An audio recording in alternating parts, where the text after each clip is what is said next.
ప్రార్థన చేయాలని ప్రభు పేరట ప్రేమతో మనవి చేస్తున్నాం. ఇవి ప్రార్థనా మనవులు, ప్రకటనలు. దయచేసి వీటి కొరకై ప్రార్థించండి. అలాగే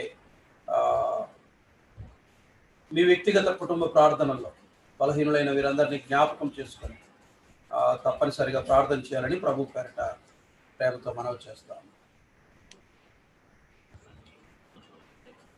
మంచిది, దేవుని వాక్యాన్ని చదువుకుందాం. దేవుని గ్రంథంలో ఒక వచన భాగాన్ని మనం చదువుకుందాం. నిర్గమాకాండం 24వ అధ్యాయం. నిర్గమాకాండం 24వ అధ్యాయం 9వ వచనం 10వ వచనం చదువుదాం. నిర్గమాకాండం 24వ అధ్యాయం 9, 10 వచనాలు. తర్వాత మోషే, అహరోను, నాదాబు, అబీహు ఇశ్రాయేలీల పెద్దలలో 70 మంది ఎక్కిపోయి ఇశ్రాయేలీయుల దేవుని చూచిరి. ఇశ్రాయేలీయుల దేవుని చూచిరి. 32వ అధ్యాయం. నిర్గమాకాండం 32వ అధ్యాయం 5వ వచనం. అహరోను అది చూచి దాని ఎదుట ఒక బలిపీఠము కట్టించును. మరియు అహరోను రేపు యెహోవాకు పండుగ జరుగునని చాటింపగా మరునాడు వారు ఉదయమున లేచి దహన బలులను సమాధాన బలులు అర్పించిరి. అప్పుడు జనులు తినుటకును త్రాగుటకును కూర్చుండి ఆడుటకు లేచిరి. ప్రభువే, ఈ లేఖన భాగాలు మనందరి వినికిడిలో మన ఆత్మల క్షేమం కొరకు తన ఆత్మ ద్వారా దీవించి ఆయనే అనుగ్రహించునుగా. ప్రియులరా, దేవుని గ్రంథంలో నిర్గమాకాండంలో ఒక భక్తుని జీవితాన్ని, ఇంకా చెప్పాలంటే ఒక వ్యక్తి యొక్క ఉత్థాన పతనాన్ని, ఒక ఉన్నత స్థితి నుండి ఎంత తక్కువ స్థితికి ఆయన దిగి వెళ్ళాడో మనం చూస్తాం. వాస్తవానికి ఇశ్రాయేలీలలో మొట్టమొదటి ప్రప్రథమ ప్రధాన యాజకుడిగా దేవుని చేత అభిషేకించబడినవాడు మోషే యొక్క సహోదరుడైన అహరోను. దేవుడు అహరోనును మోషే యొక్క నోటికి, మోషే యొక్క నోరుగా అప్పగించాడు. అతను నీకు నోరుగా ఉండును అని. అలాంటి గొప్ప బాధ్యతను, ఆధిక్యతను దేవుడు అహరోనుకు అనుగ్రహించాడు. కానీ అహరోను 24వ అధ్యాయంలో ఇశ్రాయేలీల దేవుని చూచినట్టు మనం చూస్తాం. మీరు అక్కడ 9వ వచనం 10వ వచనం గమనిస్తే అహరోను, నాదాబు, అబీహు ఇశ్రాయేలీయుల పెద్దలలో 70 మంది ఎక్కిపోయి ఇశ్రాయేలీయుల దేవుని చూచిరి అని ఉంది. ఇశ్రాయేలీయుల దేవుని చూచిరి. బహుశా ఇంతకు మించిన శ్రేష్టమైన ప్రత్యక్షత మరొకటి ఉండదు.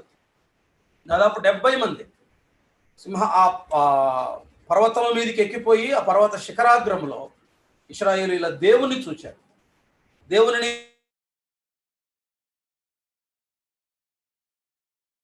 ముఖాముఖిగా చూసినట్టు అక్కడ నీలమయమైన వస్తువు కూడా ఆకాశ మండలపు తేజం వంటిది కూడా ఒకటి కనపడింది. కానీ వారికి ఎలాంటి హాని కలగల.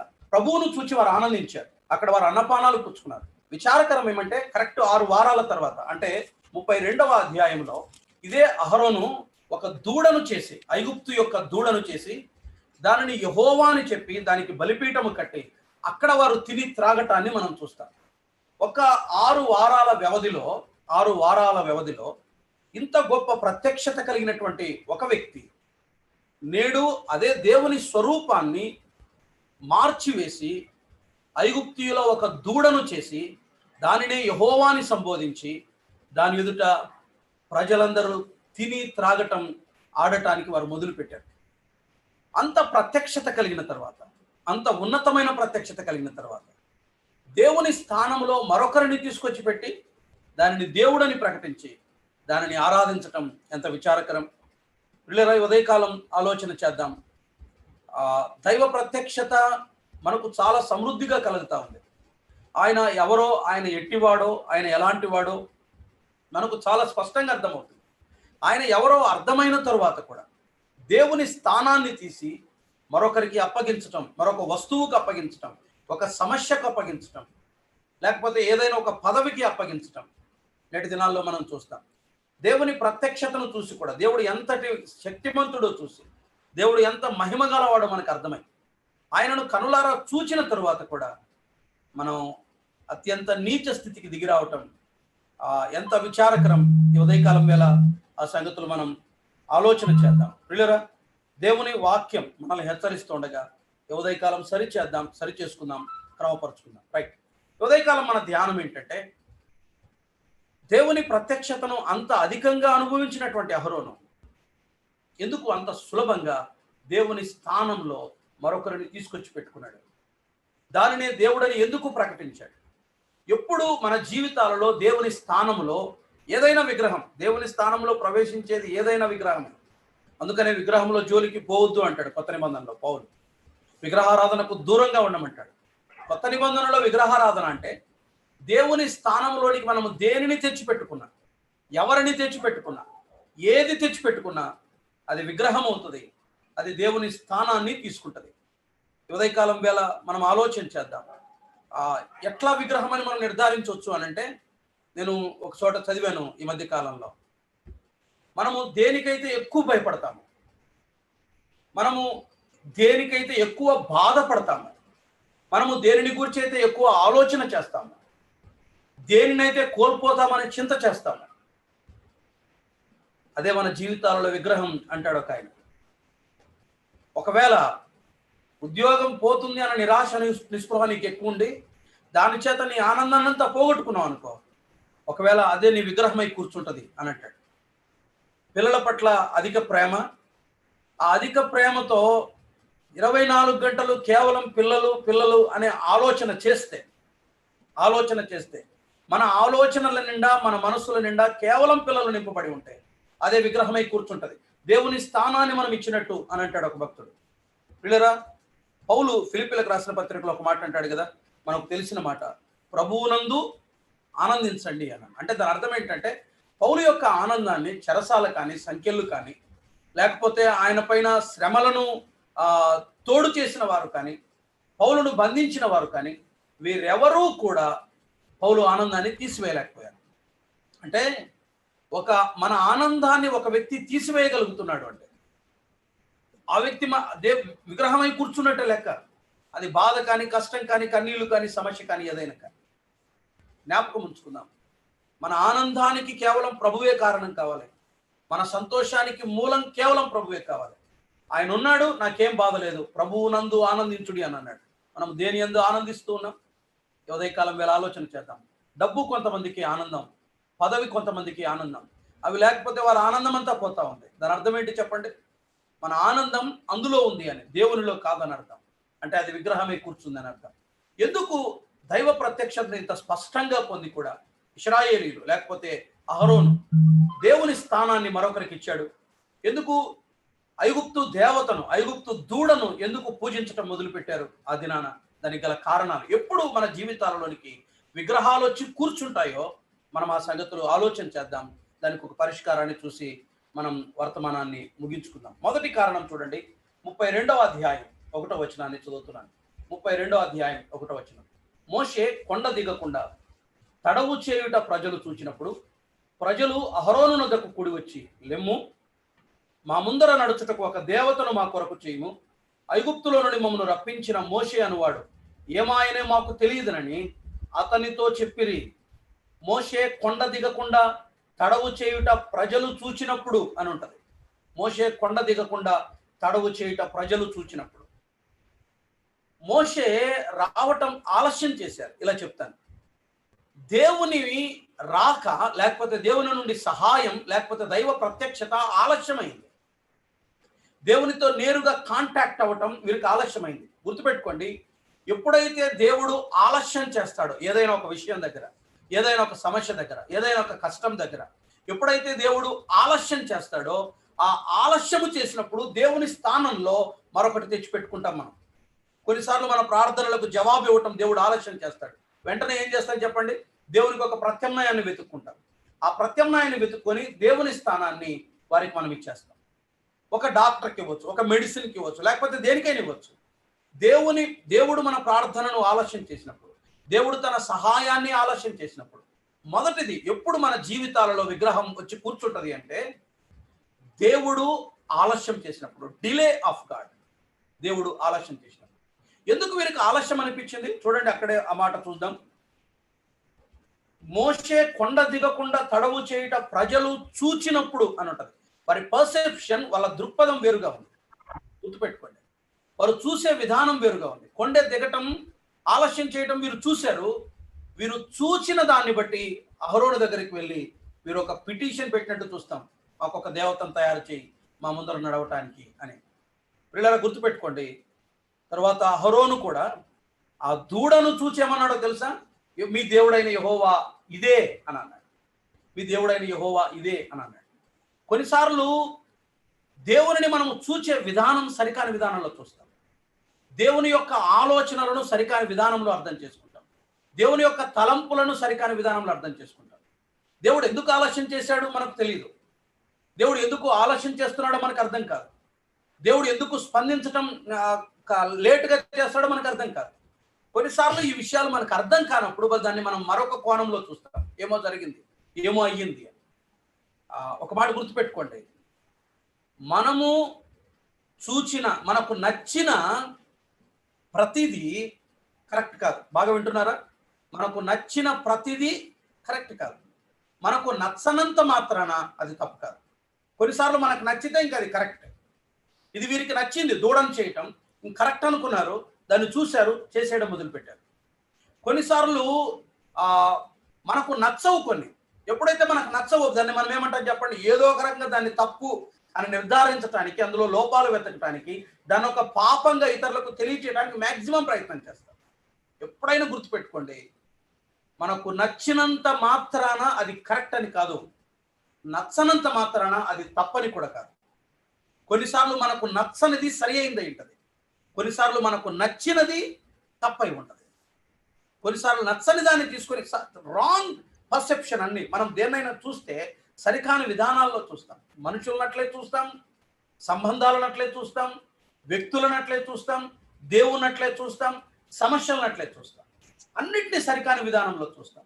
దేవుడు ఏదో చేస్తున్నాడు అనుకుంటాం, దేవుడు స్పందించట్లేదు అనుకుంటాం, దేవుడు పట్టించుకోవట్లేదు అనుకుంటాం. దేవుని కార్యాలు మనకు కొన్నిసార్లు అర్థం కావు. ఆయన ఆలస్యం చేస్తాడు, ఆయన డిఫరెంట్గా మూవ్ అవుతాడు. అప్పుడు మనకు అర్థం కాదు. రైట్ ఇప్పుడు ఏం చేద్దాం, దేవుని స్థానంలో ఒకటి తెచ్చిపెట్టుకుందాం. తెచ్చిపెట్టుకుంటాం. ప్రియులరా, నీ సహాయం కొరకై, నీ సహాయం కొరకై కనిపించే వాటిని కాదు నువ్వు చూడటం, కనిపించని దాన్ని ఆయన ఆలస్యము చేసిన కనిపించని దేవుణ్ణి చూడండి, కనిపించని ఆయన కార్యాలని చూడండి. పౌలు కూడా అదే మాట అంటాడు కొరింథీయులకు రాసిన పత్రికలో. మనం దేన్ని చూడాలి? చూడండి, కొరింథీయులకు రాసిన పత్రిక 2వ పత్రిక. మనం ఆలస్యాలను చూస్తున్నాం కానీ దాని వెనక ఉన్న దేవుని కార్యాలని మనం చాలాసార్లు చూడట్లేదు. కొరింథీయులకు రాసిన 2వ పత్రిక 4వ అధ్యాయం 17వ వచనం చూడండి.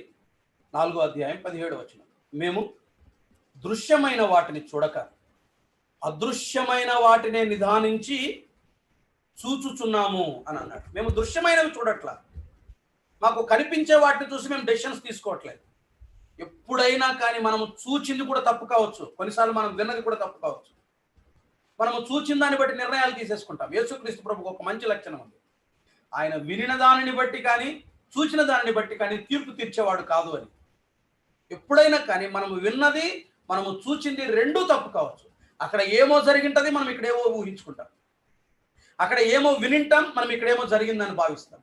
గుర్తుపెట్టుకోండి, కొండ మీద దేవుడు తన ప్రత్యక్షతను ఇస్తున్నాడు. ఇశ్రాయేలీలకు దేవుడు ధర్మశాస్త్రాన్ని, ప్రత్యక్షపు గుడారకు నమూనాని ఇస్తున్నాడు. దేవుడు నిరవధికంగా మోషేతో మాట్లాడుతూనే ఉన్నాడు. అక్కడేమో దేవుడు మాట్లాడుతున్నాడు. వీళ్ళు ఏమన్నారు? మోషే అనేవాడు ఏమైనా. వీళ్ళు ఏం చూశారు? మోషే చనిపోయాడు అనుకున్నారు, కానీ మోషే జీవంతోనే ఉన్నాడు. దేవుడు మోషేని విడిచిపెట్టాడు అనుకున్నారు, కానీ మోషే ఇంకా సజీవంగానే ఉన్నాడు. మోషే అనువాడు ఏమైనా 40 days అవుతా ఉంది, 40 రోజులు అవుతుంది. ఎక్కడికి పోయాడు మోషే? చాలాసార్లు సరికాని దృక్పథాలతో చూస్తాం, ఇంకొక దాన్ని తీసుకొచ్చుకుంటాం, దేవుని స్థానంలో పెడతాం. ఇక దేవుడు సాయం చేయడంలా, దేవుడు స్పందించడంలా, దేవుడు మాట వినడంలా, దేవుడు నా ప్రార్థనకు జవాబు ఇవ్వడంలా. కాబట్టి ఏం చేద్దాం? దీన్ని వెతుక్కుందాం. ఏదైతే దేవుని స్థానంలో మనం తెచ్చిపెట్టుకుంటామో అది విగ్రహం. మొదటిది, ఆలస్యమైనప్పుడు విగ్రహాలు లోపలికి చొరబడతాయి. దేవుని సహాయం, దేవుని ప్రత్యక్షత మనకు ఆలస్యమైనప్పుడు, దేవుని యొక్క మూమెంట్స్, దేవుని యొక్క ప్రణాళికలు మనకు అర్థం కానప్పుడు మనము దేవుని స్థానంలో కొన్ని తెచ్చిపెట్టుకుంటాం, అది విగ్రహమై కూర్చుంటుంది. అది మొదటిది. రెండవది, ఎప్పుడు విగ్రహాలు మన జీవితాల్లోనికి చొరబడతాయో రెండవ కారణాన్ని చూద్దాం. చూడండి, 32వ అధ్యాయం 32వ అధ్యాయం మొదటి వచనం. మోషే కొండ దిగకుండా తడవు చేయుట ప్రజలు చూచినప్పుడు ఆ ప్రజలు అహరోను నొద్దకు కూడి వచ్చి అనే మాట మనం చూస్తాం. రెండవది ఏంటంటే దేవుని నడిపింపు అర్థం కాకపోవడం. దేవుని నడిపింపు అర్థం కాకపోవడం.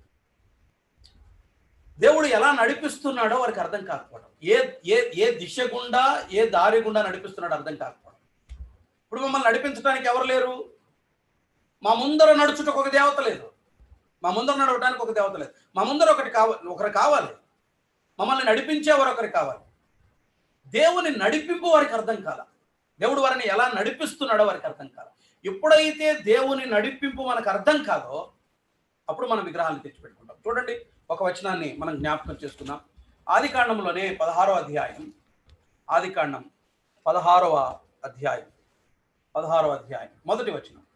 అబ్రాము భార్య అయిన షారాయి అతనికి పిల్లలు కనలేదు, ఆమెకు హగరు అను ఐగుప్తీయురాలైన దాసి ఉండేది. కాగా షారాయి, ఇదిగో నేను పిల్లలు కనకుండా యెహోవా చేసి ఉన్నాడు, నీవు నా దయచేసి నా దాసితో పొమ్ము, ఒకవేళ ఆమె వల్ల నాకు సంతానము కలుగువచ్చునని అబ్రాముతో చెప్పిన. అబ్రాము షారాయి మాట వినడు. దేవుడేమో ఇస్సాకునివ్వాలని 25 ఏళ్ళు ఆలస్యం అవుతుంది ఇస్సాకు రావటం. దేవుని నడిపింపు అలా ఉంటుంది. ఈమె నడిపించడం మొదలుపెట్టింది. వీలైనంత త్వరగా నా జీవితంలో ఒక వ్యక్తి కావాలి. దేవుని మాటను పక్కన పెట్టి అబ్రాము షారాయి మాట విన్నాడు. ఎవరిని తెచ్చిపెట్టుకున్నాడు? హగరును తెచ్చిపెట్టుకున్నాడు, ఇష్మాయేల్ని తెచ్చిపెట్టుకున్నాడు. గుర్తుపెట్టుకోండి, దేవుని నడిపింపు అర్థం కానప్పుడు దేవునికి బదులుగా ఒక ప్రత్యామ్నాయాన్ని, సబ్స్టిట్యూట్ని వెతుక్కుంటాం. నాకు ఒకరు కావాలి, నన్ను నడిపించడానికి ఒకరు కావాలి. నీవే ఉండు నన్ను నడిపించే వ్యక్తి. దేవుడు నాకు సహాయం చేయట్లా, బట్ నేను దీని గుండా సహాయాన్ని పొందుతాను. దేవుడు నన్ను సరిగా తీసుకెళ్ళట్లా, నేను దీని ద్వారా నడిపించబడతా.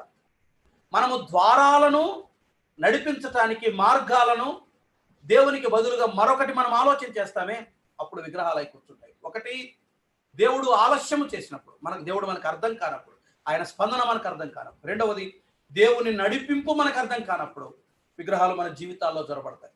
ఆయన ఎట్లా నడిపిస్తున్నాడో కొన్నిసార్లు మనకు తెలియదు. ఆయన వెళ్తున్న దారి దిశ కూడా మనకు అర్థం కాదు. యెషయా గ్రంథంలో అందుకని ఒక మాట అంటాడు, తిప్పక్కర్లేదు, మనకు బాగా తెలిసిన మాట. మన తలంపుల కంటే దేవుని తలంపులు ఎంతో ఎత్తుగా ఉంటాయట. ఆయన మార్గములు అగమ్యములట. మనం వాటిని ఊహించలేం, మనకు అర్థం కాదు. కొన్నిసార్లు దేవుని నడిపింపు అద్భుతంగా ఉంటుంది, మనకు తెలియదు. మనకు అది నష్టంగా అనిపిస్తుంది, మనకు అది కష్టంగా అనిపిస్తుంది. విచిత్రం చూడండి, 11 రోజుల ప్రయాణాన్ని ఎందుకు 40 సంవత్సరాలు చేశాడు దేవుడు? జస్ట్ వాళ్ళు వెళ్ళాలనుకుంటే షార్ట్ కట్లో 11 డేస్లో వెళ్ళిపోవచ్చు ఇశ్రాయేలీలు, ఎర్ర సముద్రాన్ని కాకుండా. ఎందుకు దేవుడు ఎర్ర సముద్రము గుండా తీసుకొచ్చాడు? ఆ మార్గం గుండా ఎందుకు తీసుకొచ్చాడు? దేవుని ప్రణాళికలు వేరు, దేవుని యొక్క నడిపింపు వేరు. 5 ఏళ్లకే 2 ఏళ్లకే దేవుడు ఇవ్వచ్చు కదా అబ్రహాముకు, ఇస్సాకును. 25 ఏళ్ళు ఎందుకు చేశాడు? దేవుని నడిపింపు వేరు. దేవుని నడిపింపు మనకు అర్థం కాదు, కానీ దేవుని నడిపింపు కొరకై ఓపికతో కనిపెట్టుకోవటం మంచిది. ఎప్పుడైతే దేవుని నడిపింపు అర్థం కాదో మనము విగ్రహాన్ని తెచ్చిపెట్టుకుంటాం. మూడవది చూడండి, మూడవ విషయం చూద్దాం. 32వ అధ్యాయం నిర్గమాకాండం 32వ అధ్యాయం 6వ వచనం చూడండి. 32వ అధ్యాయం 6వ వచనం.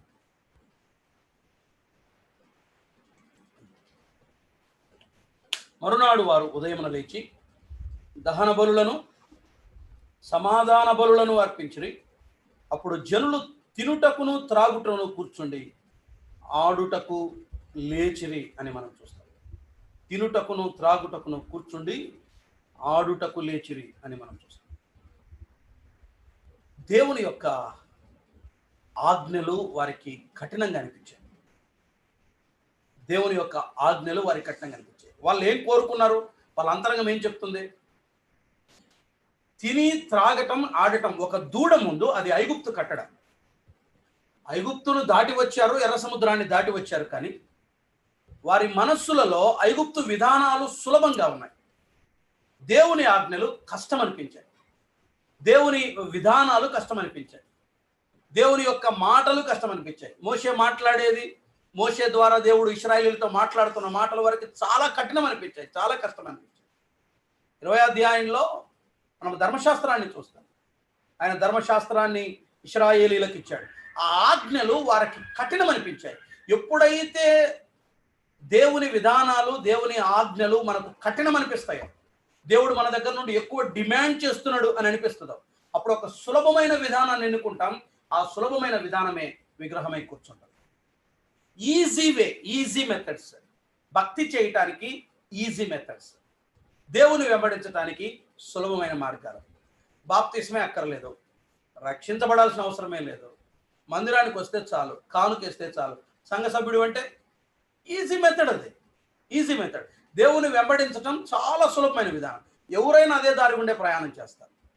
రక్షణను గురించి ప్రకటించరు, పాప క్షమాపణను గురించి ప్రకటించడు, మారు మనసు గురించి ప్రకటించరు, బాప్తిస్మాన్ని గురించి ప్రకటించరు, పరిశుద్ధ జీవితాన్ని గురించి ప్రకటించరు, వాక్యానుసారమైన నడవడికని గురించి ప్రకటించరు.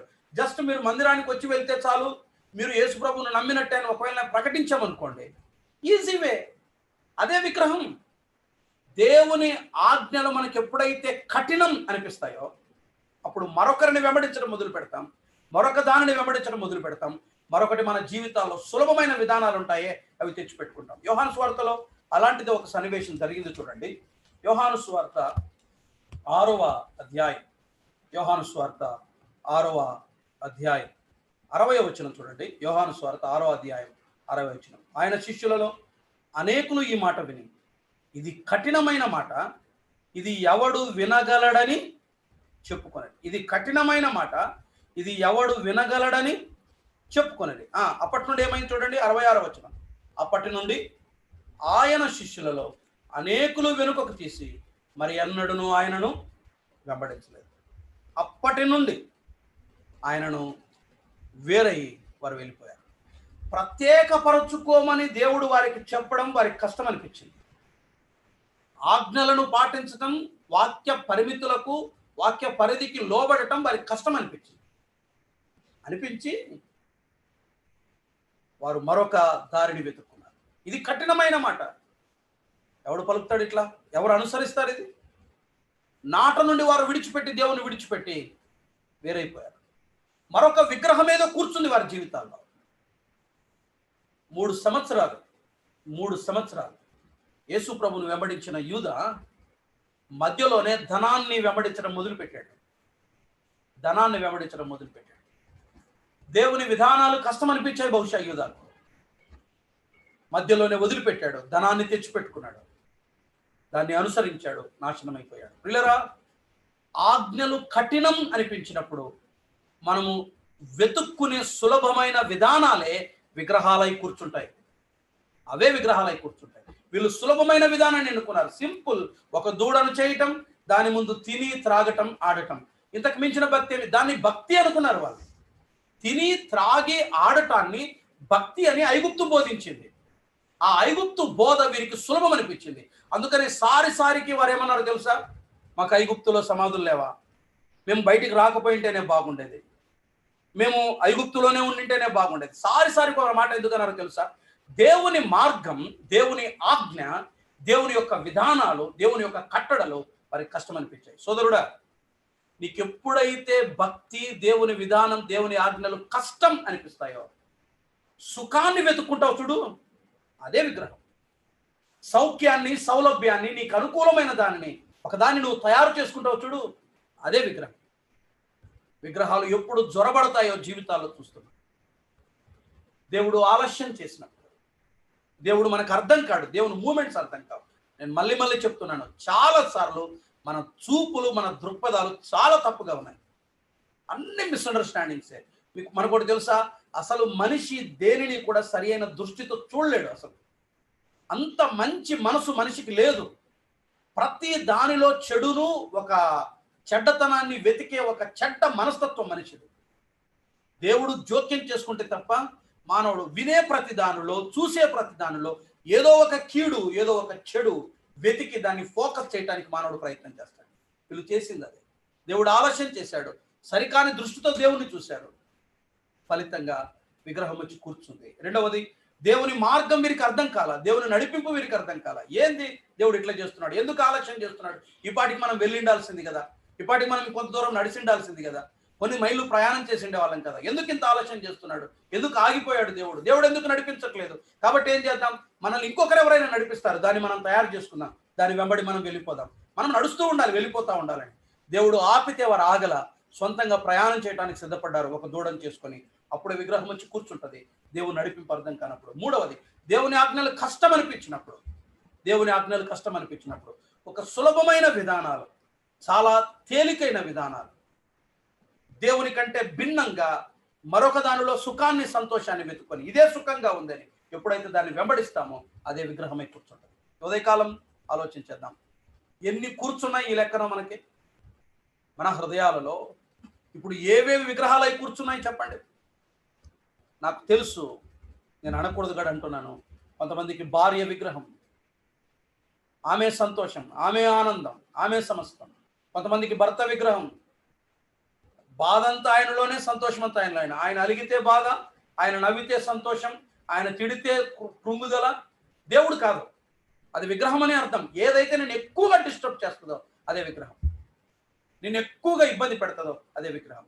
అది పిల్లలు కానీ, అది భర్త కానీ, అది భార్య కానీ, ఉద్యోగం కానీ, ఏదైనా కానీ జ్ఞాపకం పెట్టుకోండి. నేను మళ్ళీ మళ్ళీ మాట ప్రస్తావిస్తున్నాను, అది విగ్రహమే కూర్చుంటుంది, దేవుని స్థానాన్ని తీసుకుంటుంది. నాలుగవది, ఎప్పుడు మన జీవితాల్లో విగ్రహం చొరబడుతుంది చూడండి. 32వ అధ్యాయం 2వ వచనం చూద్దాం. చూడండి 32:2. అందుకు అహరోను, మీ భార్యలకు, మీ కుమారులకు, మీ కుమార్తెలకు చెవులకున్న బంగారు పోగులను తీసి నా యొద్దకు తెండని వారితో చెప్పగా. ఏం తెమ్మన్నాడు? బంగారును తెమ్మన్నాడు, బంగారును తెమ్మన్నాడు. మీరు గమనించండి, 25వ అధ్యాయం నుండి దాదాపు 31వ అధ్యాయం వరకు దేవుడు కూడా ప్రత్యక్ష గుడారం కొరకై కోరిన వస్తువు ఏదో తెలుసా? బంగారం. 25 నుండి 31 వరకు 46 సార్లు బంగారు బంగారు బంగారు బంగారు అన్నమాట రిపీట్ అవుతానే ఉంటుంది. ఇది ఎక్కడ? కొండ మీద జరుగుతుంది. ఇది ఎక్కడ? నేల మీద జరుగుతూ ఉంది. దేవుడు నాకు బంగారు కావాలి, బంగారు కావాలి, బంగారు కావాలని కొండ మీద మోషేకి చెప్తున్నాడు. ఇంకా మోషే కొండ మీద నుండి కిందికి దిగి రాకముందే అదే బంగారును ఎవరు వాడుకున్నారు? అపవాది వాడుకున్నాడు. అందుకనే ఏది విగ్రహం అంటే, దేవునికి చెందినవి శత్రువు ఎప్పుడైతే ఉపయోగిస్తాడో అదే విగ్రహం. దేవునికి చెందినవి ఎప్పుడైతే శత్రువుకు ఉపయోగిస్తామో అది విగ్రహమై కూర్చుంటుంది. దేవునికి చెందినది ఎప్పుడైతే శత్రువుకు ఉపయోగిస్తామో అది విగ్రహమై కూర్చుంటుంది. దేవునికి చెందిన వాటిని మరొక దానికి మనం వాడితే దేని కొరకు వాడుతున్నాం అదే విగ్రహం.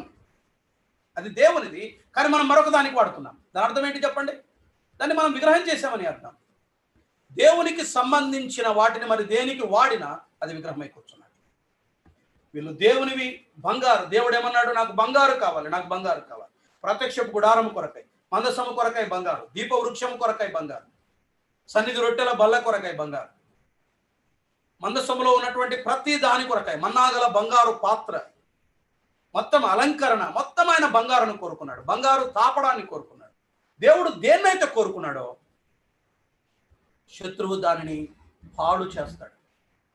ఇప్పుడు తన కొరకై ఉపయోగించుకున్నాడు. అదే బంగారును తీసుకొని దూడను చేసి ఇశ్రాయేలుల దేవుడు అన్నాడు. ప్రియులారా, చాలాసార్లు జరిగేది. దేవుడు తన పని కొరకై అవసరమైన వస్తువులలో ఏవైతే ఉంటాయో వాటిని అపవాది వాడుకొని వాటిని దుర్వినియోగం చేస్తాడు. దేవుడు తన మహిమ కొరకై దేనినైతే ఎన్నుకుంటాడో దాన్ని అపవాది తన కొరకై ఉపయోగించుకుంటాడు. అప్పుడే అది విగ్రహమై కూర్చుంటుంది.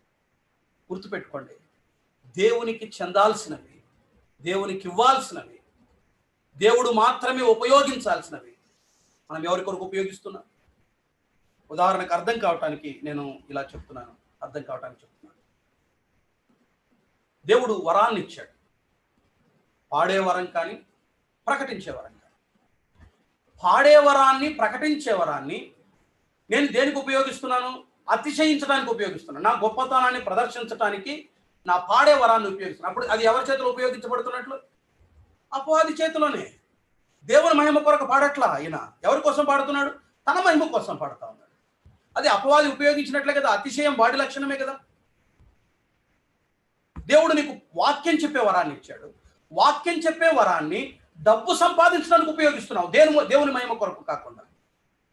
అప్పుడు అది అపవాది కొరకు ఉపయోగించబడినట్లే కదా. అప్పుడు అదే విగ్రహమై కూర్చున్నట్లు కదా. దయచేసి అర్థం చేసుకోండి. దేవుడు ఏ బంగారునైతే కోరుకున్నాడో అదే బంగారు చేత వారు దూడను చేసుకొని ఇదే దేవుడు అన్నారు. ఇదే విషయం మన జీవితాల్లో చాలాసార్లు జరుగుతుంది. దేవుడు ఏదైతే మనకు అనుగ్రహించాడో దానిని మన అతిశయం కొరకు ఉపయోగించుకుంటాం. ఇప్పుడు చాలా మంది దైవ సేవకులు చేస్తున్నట్టు పని ఏంటి చెప్పండి? చాలా మంది ఉపదేశకులు చేస్తున్నటువంటి పని ఏంటో చూడండి. తమకున్నటువంటి వరాలను దేని కొరకు వాడుతున్నారు? సంపాదన కొరకు ఒకతను వాడుతున్నాడు. తన కీర్తి కొరకు, పేరు కొరకు ఒకతను వాడుతున్నాడు. దేవుని కొరకు వాడుతున్న వారు ఎంతమంది? దేవుని కొరకు వాడుతున్న వారు ఎంతమంది? ఎప్పుడైతే దేవుని కొరకు కాకుండా నా కీర్తి కొరకు, నా డబ్బు కొరకు, లేకపోతే నన్ను నేను అనేకులకు పరిచయం చేసుకోవటానికి నేను ఉపయోగిస్తానో, నేను ఒక విగ్రహాన్ని పూజిస్తున్నట్టు అర్థం. దేవుని స్థానంలో దాన్ని పెట్టుకున్నట్టు అర్థం. ఉదయకాలం వేళ జ్ఞాపకం చేసుకోండి. అందుకనే పౌలు ఒక మాట అంటాడు, మేము దేవుని ఎదుట బోధించుచున్నాం. మేము ఎప్పుడు బోధించినా మేము దేవుని ఎదుట బోధించుతున్నాం. మేము ఎంత జాగ్రత్తగా ప్రకటించాం, మేము ఎంత నెమ్మదిగా ప్రకటించాం. ఆ మాట పౌలు చాలాసార్లు జ్ఞాపకం చేశాడు. ప్రియులారా, దేవునికి చెందిన వాటిని మనము మరొక దాని కొరకు ఉపయోగిస్తే, మన వరం, మన ధనం, మన జ్ఞానం, మన బలం, మనకున్నవి ఏవైనా అవి దేవునికి మాత్రమే చెందాల్సినవి ఉండగా, దేవునికి కాకుండా మన కొరకై మరి వేటి కొరకు మనం ఉపయోగించిన మనం ఒక విగ్రహాన్ని మన జీవితాల్లో మనం పెట్టుకున్నట్లే.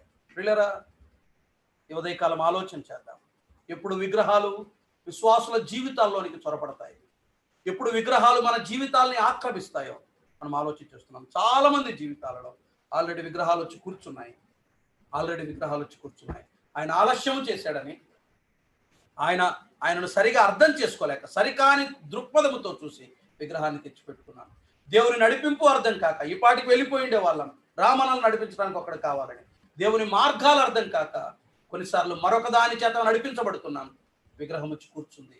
మూడవది, దేవుని ఆజ్ఞలు కఠినం అనిపించి, ఇంత కష్టమా, ఇది సులభమైన విధానం కదా అని చెప్పి వేరొక మార్గాన్ని ఎత్తుక్కున్నాం, అన్వేషిస్తున్నాం.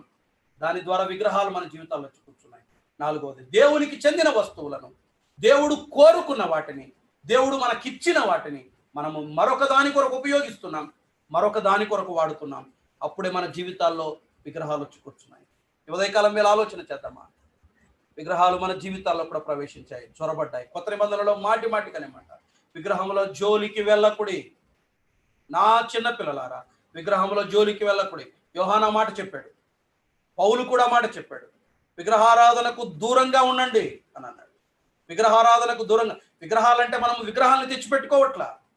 ఇదో ఇలాగనే, ఈ రకంగానే దేవుడు ఆలస్యం చేసినప్పుడు, దేవుని నడిపింపు అర్థం కానప్పుడు, దేవుని ఆజ్ఞలు కష్టమైనప్పుడు, దేవునికి చెందిన వస్తువులు వేరే వాటి కొరకు ఉపయోగిస్తున్నప్పుడు మనం విగ్రహాలను తెచ్చిపెట్టుకుంటున్నాం, విగ్రహాలను మనము పూజిస్తున్నాం, విగ్రహాలను ఆరాధిస్తున్నాం. అంటే అర్థం ఏంటో తెలుసా?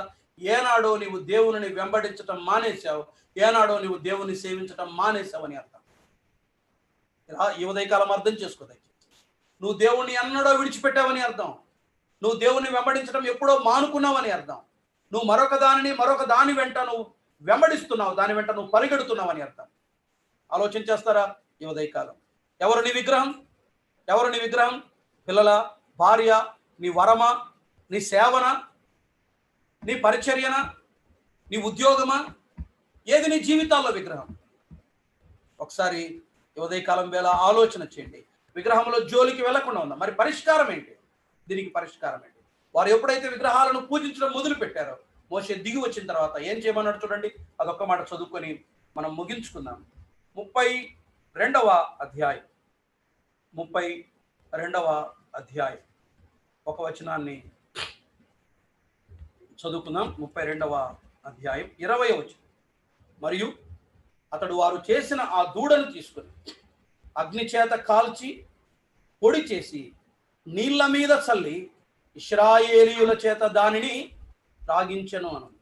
ఆ దూడను తీసుకొని దాన్ని కాల్చి పొడి చేసి నీళ్ళ మీద చల్లి దాన్ని తీసుకొని ఇశ్రాయేలీయుల చేత తాగించాడు. అంటే వారు చేసినటువంటి పాపాన్ని, పాపం యొక్క ఉగ్రతను వారి చేత త్రాగించాడు. ఈ మాట అంటే మనకు ఒకటి గుర్తొస్తుంది. యేసుక్రీస్తు ప్రభు గెత్సెమనే వనంలో ఆయన ఈ గిన్నె నీచితమైతే నా యొద్ద నుండి తొలగించుము అనే మాట. అంటే మనిషి పాపం అనే ఆ ఉగ్రతను వారే అధినాన భరించారు, వారే త్రాగి వేశారు అధినాన్ని. అందుకనే ప్రభు తర్వాత అధ్యాయంలో అన్నాడు, నేను రాను, వీళ్ళు నా మాట వినరు, నా సన్నిధి వారితో రాదు అని 33వ అధ్యాయంలో అంటారు. ఎందుకంటే మాటి మాటికి వీళ్ళు ఇలా చేస్తా ఉన్నారు, నన్ను విడిచిపెడతా ఉన్నారు, వేరే దాన్ని వెంబడిస్తున్నారు. నేను రానే రానంటాడు ప్రభు 33వ అధ్యాయం. వారి ఉగ్రతను, వారి చేసిన పాపాన్ని వారి చేతి తాగించాడు. అయితే దేవునికి స్తోత్రం, కొత్త నిబంధన అలా కాదు. మన ప్రభు మన పాపాన్ని ఆయన భరించాడు. ఆయన మనందరి ఉగ్రత పాత్రను ఒక్కసారి కలువరి శిలువలో త్రాగాడు. దేవుని కోపమనే ఉగ్రత పాత్రను ఆయన ఒక్కడే త్రాగాడు. కాబట్టి మనకు విచారపడాల్సిన అవసరం లేదు. యేసుక్రీస్తు ప్రభు దగ్గరికి వస్తే చాలు, ప్రభువా నన్ను క్షమించండి, నన్ను మన్నించండి, నా జీవితంలో నేను విగ్రహాన్ని తెచ్చిపెట్టుకున్నాను, ప్రతిదీ ఫలానిది, లేకపోతే ఇది నా జీవితంలో విగ్రహమై ఉంది, నేను దాన్ని విడిచిపెడుతున్నాను, నేను నిన్నే వెంబడిస్తాను ప్రభువా, నేను నిన్నే సేవిస్తాను ప్రభు అని ప్రభు మనల్ని మనం అప్పగించుకుంటే చాలు. ఆ ఉగ్రతను మనం భరించాల్సిన అక్కర్లా. ఇప్పుడు మనం చేసిన ఈ పాపానికి శిక్ష మనకేం అక్కర్లేదు.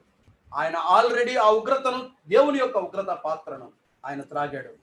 మనందరి కొరకై దేవుని కోపాన్ని, మనము చేసిన పాపానికి ఆయన అనుభవించాడు. అందుకనే యోహాను సువార్త 13వ అధ్యాయంలో ఉన్నమాట అదే, ఆయన వారిని ప్రేమించను. ఎంతవరకు ప్రేమించాడు? అంతము వరకు ప్రేమించానంటే అర్థం ఏంటంటే ఆయన మన పాప శిక్ష అంతటిని ఒక్కసారే భరించాడు. మన కొరకై కలువరిలో తన ప్రాణాన్ని బలిగా అర్పించాడు, మరణించాడు. ఆయన మన ఉగ్రత పాత్రను ఆయన త్రాగాడు.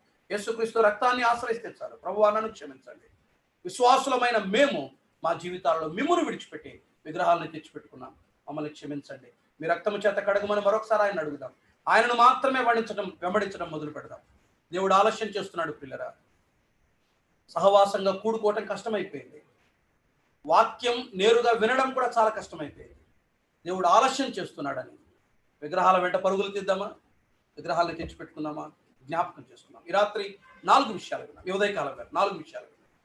మన జీవితాలలో ఎప్పుడు విగ్రహాలు కూర్చుంటాయి, దేవుని ప్రత్యక్షతను ఎంత అధికంగా పొందిన తర్వాత కూడా ఎందుకు విగ్రహాలను తెచ్చిపెట్టుకుంటున్నాం?